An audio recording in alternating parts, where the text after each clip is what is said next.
First things first, the issue of fines, unless I misheard, you've collected 1.8 million in fines from both organisations. For the life of me, I cannot understand what that achieves. And I know there must be some sanction, but I cannot understand what it achieves, because Dublin Bus, you will come to the Exchequer looking for the money you're short at the end of the year, so you will. I don't know what you'll do for the shortfall in your organisation. To me, this is absolute madness. And I see this all the time happening across the public sector. One organisation being fined, and who picks up the cost at the end of the day? The taxpayer. It's just outrageous that we're hearing that sort of money. I do fully appreciate, Ms Graham, you have a job to do, and I think you do a fairly good job at trying to get all the bits together. So I'm not criticising you.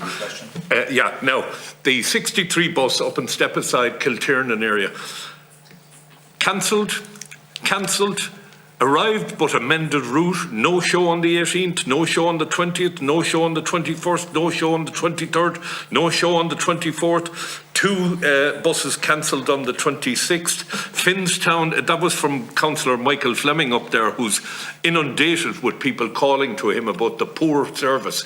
I am reliably told by the people living in Kiltiernan area, they're 5 kilometres from the local Lewis stop, and they cannot get a bus that will get them into town for 9 o'clock in the morning. Would you want to answer that question? So can you explain to me how this is happening? Thank you, Senator. This is all down to where we have had challenges with the driver shortages. So what we are doing is we allocate all of our work out, and then unfortunately certain services will not be operating on the day. What we try and do as much as possible is we focus on the low frequency routes, and then we ensure that there are not subsequent services cancelled as well. I'm going to stop you there because I have very limited time.